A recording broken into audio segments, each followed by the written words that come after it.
నమస్తే, నేను మీ బెజ్జారపు వినోద్ కుమార్. ప్రతిహారి ఛానల్కి స్వాగతం.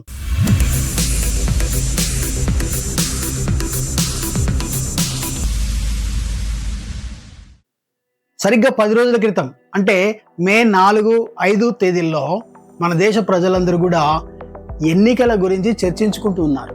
ఎందుకంటే 4 రాష్ట్రాల్లో ఒక కేంద్రపాలిత ప్రాంతంలో ఎన్నికలు జరిగి రిజల్ట్స్ వచ్చిన రోజు అది. గెలిచిన వాళ్ళు సంబరాలు చేసుకుంటున్నారు, ఓడిపోయిన వాళ్ళు బాధతో ఉన్నారు. చాలామంది విశ్లేషించుకుంటున్నారు, చర్చించుకుంటున్నారు. అదే సమయంలో ఒక సినిమా నిశ్శబ్దంగా ఒక చరిత్రను సృష్టించింది.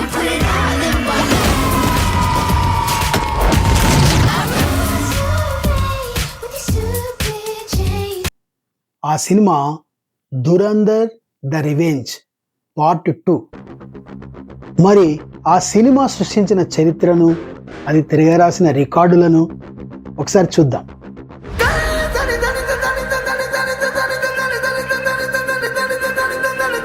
నలభై 48 రోజులు, 5,13,808 షోలు, 1,790 కోట్లు.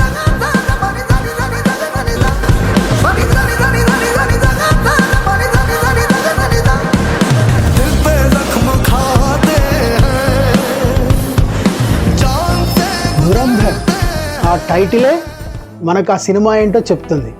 దురంధర్ అది సంస్కృతంలోంచి తీసుకున్న పదం. దుర అంటే భారాన్ని, ధర్ అంటే ధరించేవాడు. అంటే ఒక పోరాటానికి సంబంధించి భారాన్నంతా తన భుజాలపైన వేసుకుని ముందుండి పోరాటం చేసే నాయకుడిని దురంధర్ అంటారు. ఇంకా చెప్పాలి అంటే దేశం కోసం కత్తి పట్టుకున్నవాన్ని సైనికుడు అంటారు. కానీ దేశం కోసం ఒక కత్తిని మెడపైన పెట్టుకుని ఒక కత్తితో యుద్ధరంగానికి వెళ్ళిన వ్యక్తిని దురంధర్ అంటారు.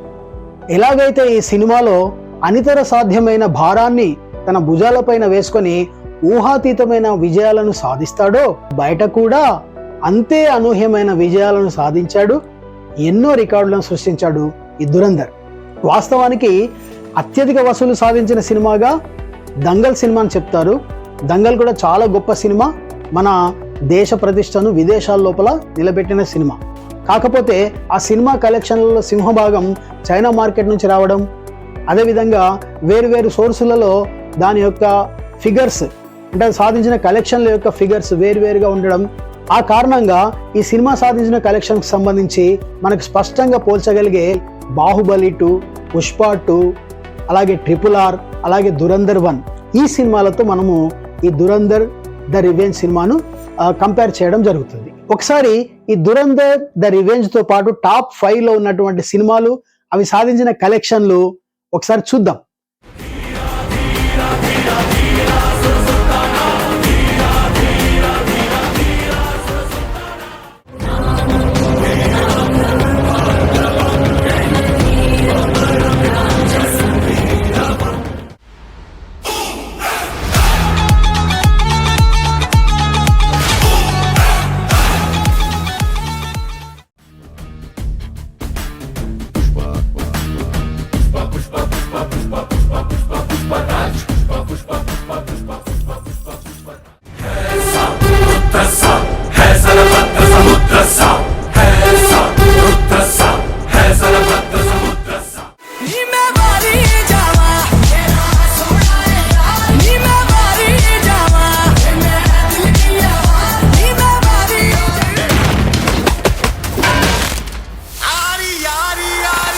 ధైర్యం, శక్తి, ప్రతీకారం. ధైర్యం, శక్తి, ప్రతీకారం. ధైర్యం, శక్తి. Ladies and gentlemen,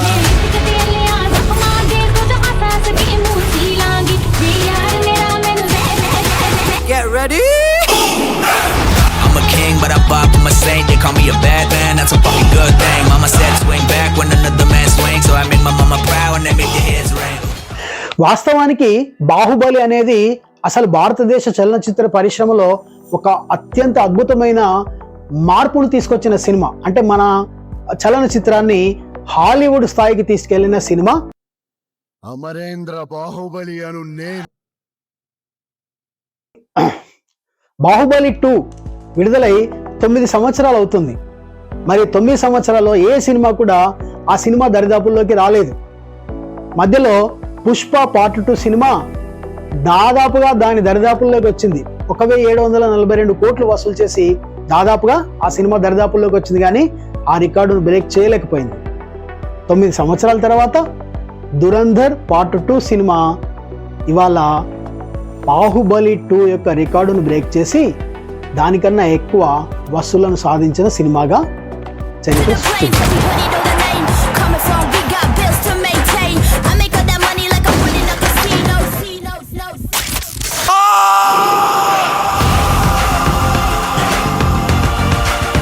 మరి ఈ సినిమాల కలెక్షన్ గురించి మాట్లాడుకుంటున్నాం కదా, మరి సినిమాలకి అయిన బడ్జెట్ ఎంత, అంటే ఖర్చు ఎంత, ఒకసారి అది కూడా చూద్దాం. RRR సినిమా నిర్మాణానికి సుమారు 550 కోట్ల రూపాయలు ఖర్చు అయితే పుష్ప ది రూల్ సినిమాకి సుమారు 400 నుంచి 500 కోట్ల రూపాయలు ఖర్చు అయ్యాయి. బాహుబలి ద కన్క్లూజన్ సినిమాకి సుమారు 250 కోట్లు ఖర్చు అయితే దురంధర్ పార్ట్ 1 మరియు పార్ట్ 2 2 భాగాలకు కలిపి అయిన ఖర్చు 250 కోట్ల రూపాయలు. అంటే కలెక్షన్ల పరంగా బడ్జెట్ పరంగా చూస్తే వ్యత్యాసము చాలా కనబడుతుంది. కారణం ఏమై ఉంటుంది? చాలా కారణాలు ఉంటాయి. దీనిలో ముఖ్యమైన కారణం సినిమా నిర్మాణానికి ఎక్కువ సమయం తీసుకోవడం. మరి ఒక్కొక్క సినిమా నిర్మాణానికి ఎంత సమయం తీసుకున్నదో ఒకసారి చూద్దాం. అంటే ఈ నిర్మాణ సమయం అనేది ఖచ్చితంగా ఎన్ని రోజులనే ఉండదు, కొంత అటు ఇటుగా ఉంటుంది. అప్రాక్సిమేట్గా ఎన్ని రోజులు పట్టిందో చూద్దాం.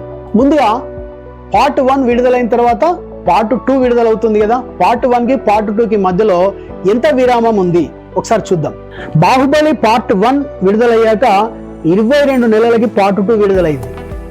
పుష్ప పార్ట్ 1 విడుదలయ్యాక పార్ట్ 2 విడుదలకు తీసుకున్న సమయం 36 నెలలు. అదే దురంధర్ పార్ట్ 1 విడుదలయ్యాక 3.5 నెలలకే పార్ట్ 2 రిలీజ్ అయింది. ఓకే, ఇది పార్ట్ 1 తీసిన తర్వాత పార్ట్ 2కి మధ్యలో ఉన్న డ్యూరేషన్. మరి ఈ రెండు కలిపి పార్ట్ 1 పార్ట్ 2 రెండు కలిపి ఎంత సమయం తీసుకుంది ఒకసారి చూద్దాం. బాహుబలి పార్ట్ 1 అండ్ 2 రెండింటి నిర్మాణానికి పట్టిన సమయం సుమారు 58 నెలలు. పుష్ప 2 భాగాల నిర్మాణానికి పట్టిన సమయం సుమారు 60 నెలలు. దురంధర్ 2 పార్టుల నిర్మాణానికి పట్టిన సమయం సుమారు 18.5 నెలలు. RRR నిర్మాణానికి తీసుకున్న సమయం సుమారు 42 నెలలు.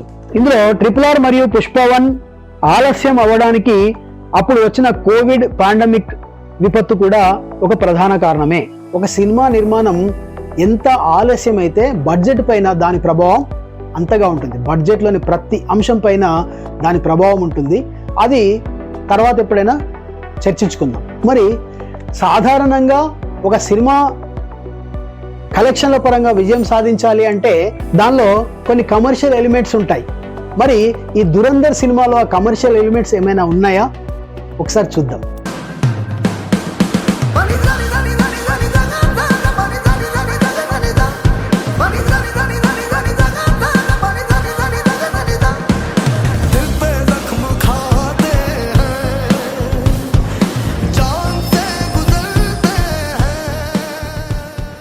చూశారు కదా, ఇందులో ఫ్యామిలీ సెంటిమెంట్ కొంతమేర ఉంది. భారీ యాక్షన్ సన్నివేశాలు, హింస, రక్తపాతం ఇది మాత్రం పుష్కలంగా ఉంది. మిగతా కమర్షియల్ అంశాల గురించి చూసినట్లయితే ఆ ఇంటూ మార్క్ పడినవన్నీ కూడా కొంతమేర ఉండొచ్చు, కానీ వాటికి దేనికి కూడా అత్యధిక ప్రాధాన్యం ఇవ్వడం జరగలేదు. మరి ఇవి సినిమాలో అంతర్భాగంగా ఉండే అంశాలు. మరి సినిమా రిలీజ్ అయిన తర్వాత లేదా రిలీజ్ అయ్యే కన్నా ముందు కూడా ఆ సినిమా ప్రమోషన్ కోసం చాలా కార్యక్రమాలు చేస్తారు. మరి అవి ఈ సినిమాకి ఏమైనా చేశారా ఒకసారి చూద్దాం.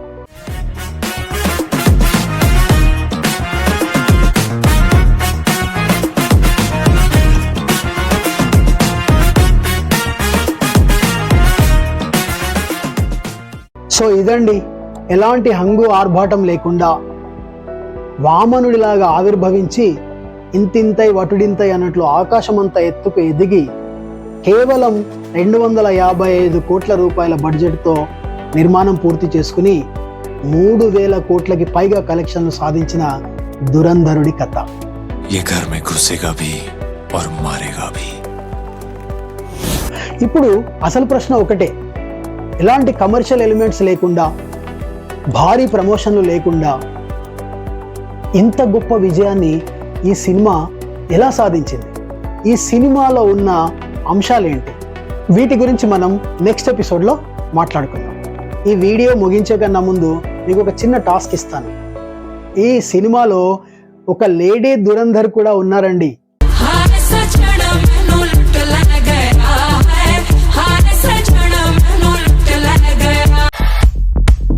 మీరు చూసిన ఈ నటి ఎవరు?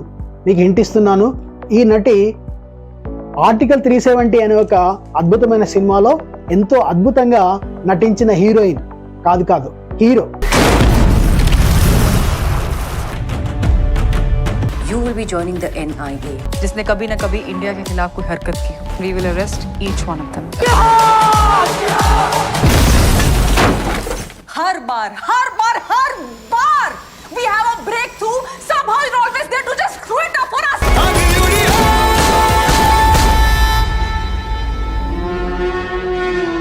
మీరు చూసిన ఈ నటి ఎవరు? ఈ సినిమాలో ఇంత చిన్న పాత్ర పోషించిన ఈ నటికి ఈ సినిమాకి ఉన్న అనుబంధం ఏంటి? దయచేసి కామెంట్ సెక్షన్లో రాయండి. నేను మీకు ఆసక్తి కలిగించే ఎన్నో విషయాలను ఎంతో ఆసక్తికరంగా వీడియోల రూపంలో మీ వరకు చేర్చడానికి సిద్ధంగా ఉన్నాను. ఈ వీడియో నచ్చితే లైక్ చేయండి, దయచేసి కామెంట్ చేయండి, సబ్స్క్రైబ్ చేయండి. సెలవు మరి. Thank you so much.